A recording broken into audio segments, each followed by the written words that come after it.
Alright, congratulations. You do not have a quiz today. So Team Cheetah, you're off the hook. For the rest of you, you can choose to pay attention to this or not. As always, I believe in consequences. I believe that your grades pretty much dictate what's going on. If you choose not to pay attention today, that is a personal choice, and one you may end up paying for.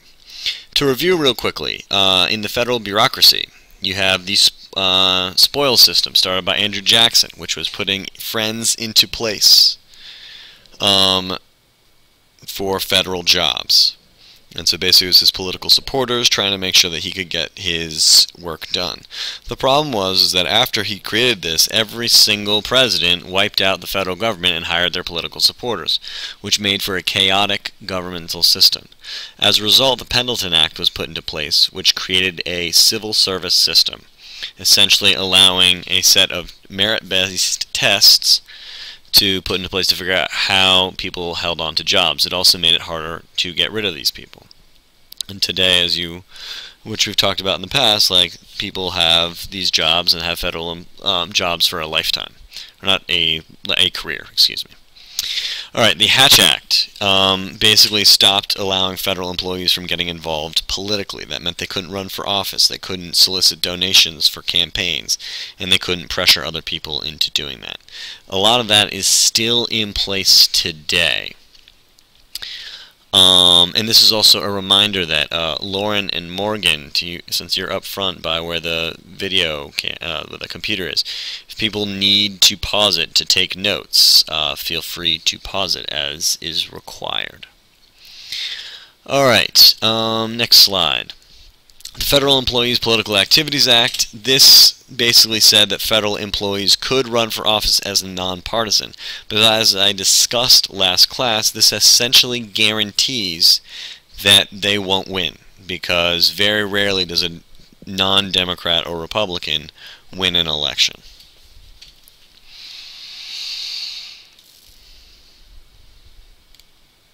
All right. An independent regulatory commission. This is an incredibly important position, or part of the bureaucracy rather, because essentially they are outside of the major departments, thus why they are independent. But more importantly, they regulate the economy. The commissioners, and this is different from other types of agencies, including independent agencies. Commission members are appointed by the president, but cannot be removed by the president. They can be impeached, but they cannot be removed otherwise. That gives them broad power that is free of the president. The idea is to keep them apolitical. Of course, it doesn't always work out that way, but that is the goal. Alright, just playing with that a little bit. Alright.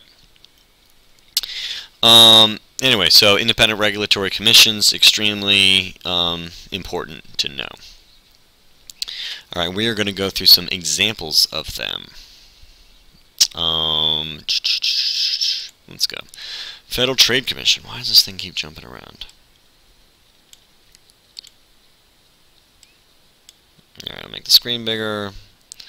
That's not getting the job done. Whatever. Alright, so the Federal Trade Commission. It protects small businesses from unfair labor competition. Like I said, my father worked for the Federal Trade Commission.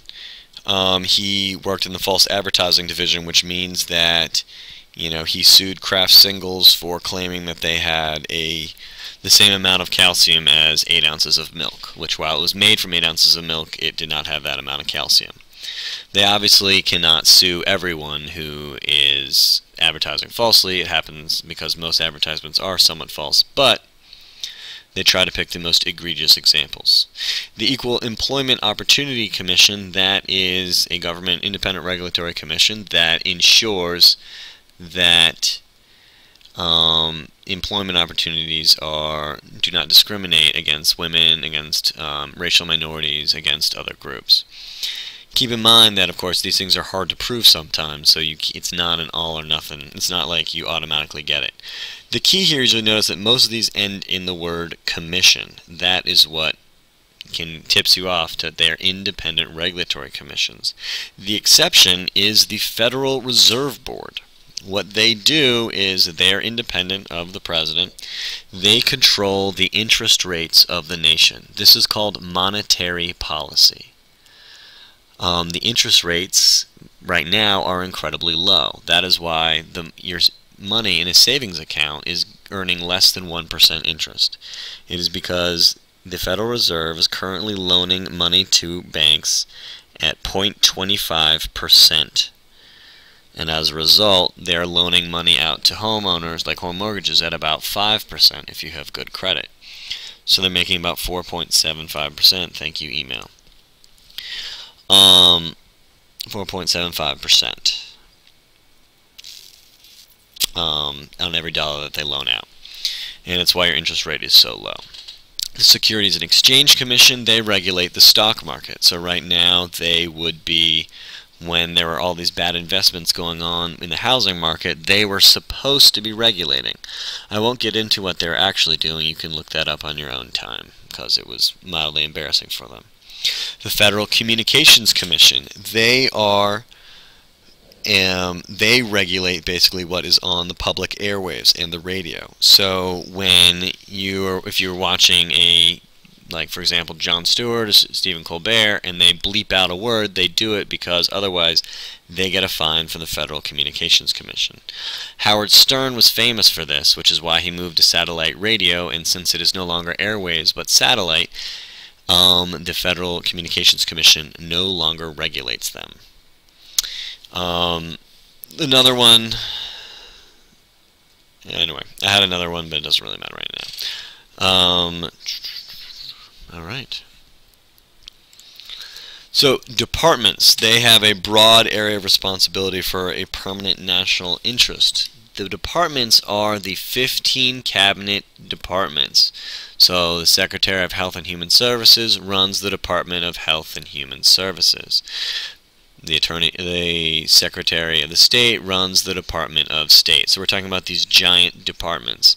And then you also have the Attorney General, who runs the Department of Justice. Okay, but they are the main part of the federal bureaucracy.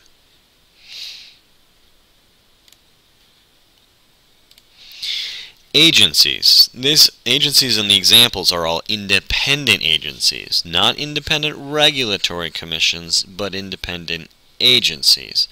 All the independent agency means is that they are outside of the 15 departments.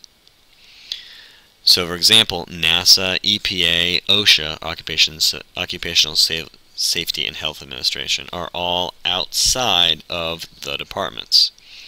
They have a narrower degree of responsibility than the departments, and they're led by an administrator.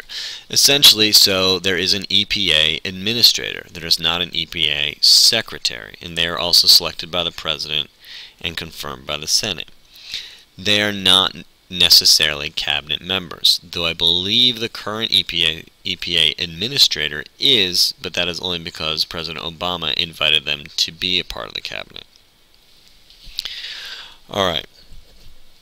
What you need to understand, we'll do one more.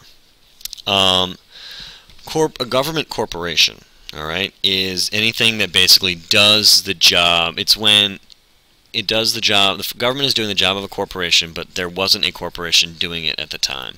For example, the post office. While it is authorized by the Constitution, today we have, at the time period when in the late 1700s, there was no post office, so the government created one. Today, there is some question about whether we need the post office. Do we need, if we have UPS, if we have FedEx, do we still need a post office, considering that it's also $10 billion in debt or something like that? Of course, the post office, just FYI, does not receive any government money. It runs on stamps and other postage, and unfortunately, they've given out, much like Medicare and Social Security is going to bankrupt the country, the post office gave out benefit packages to retiring workers that exceeded their future earnings. This is in part because email has taken over and people are not sending in as many things by the mail. Amtrak is a basically railroad line that runs predominantly from Washington, D.C. up to Boston. And that is constantly attacked because it does receive federal money to run, And as you can imagine, if you're not in Virginia, Maryland, and up through like New Hampshire, you really don't care about Amtrak because predominantly it runs in that corridor. The FDIC is the Federal Deposit Insurance Corporation. They insure your deposits. So there used to be runs on the banks during the Great Depression, and basically, even today, if every single person who had money in a bank pulled it out at the same time, the bank would not have all the money immediately. So as a result, to prevent that from happening and stopping these panics, all the banks have to pay for this insurance from the Federal Deposit Insurance Corporation. And that money then guarantees that everyone's deposit will be insured up to $250,000. That means if Matt, how you doing, Matt? You awake? If you have $80,000 in the bank and the bank collapses, he gets 80 grand back.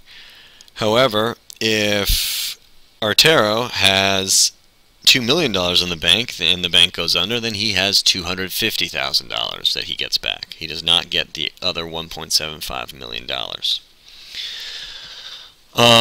Basically, the heads of government corporations, departments, agencies, and even independent regulatory commissions, all these heads are appointed by the president. And this can cause some conflict if the Senate is of the opposite party as a president. This is called divided government. And the problems that might arise are include that basically they would not want to accept like in this current presidency, a liberal member, a liberal department secretary. They might not want to, and so there have to be these solutions to the problems. As a result, the Congress might decide to reject them, and the post would go unfulfilled.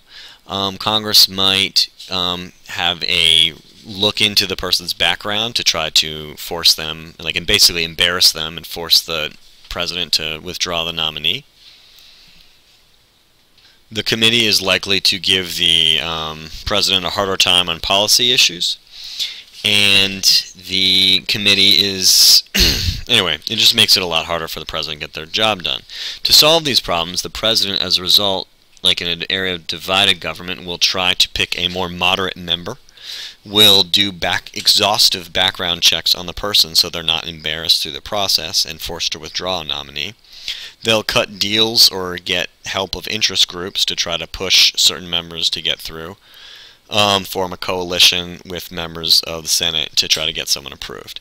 But basically, I mean, this is kind of some of the major influence that a divided government can have on the Senate. I'm sorry, a divided government can have on the federal bureaucracy. We're probably not going to get this whole thing done in this 15-minute video, but basically, we've already talked about iron triangle and issue networks. You already know how interest groups can influence the bureaucracy by giving money, donating money to congressional campaigns, which then control the budgets of the different bureaucracies. Okay, I'm going to stop right here, and then we are going to pick it up the last few slides in probably a 5-minute video.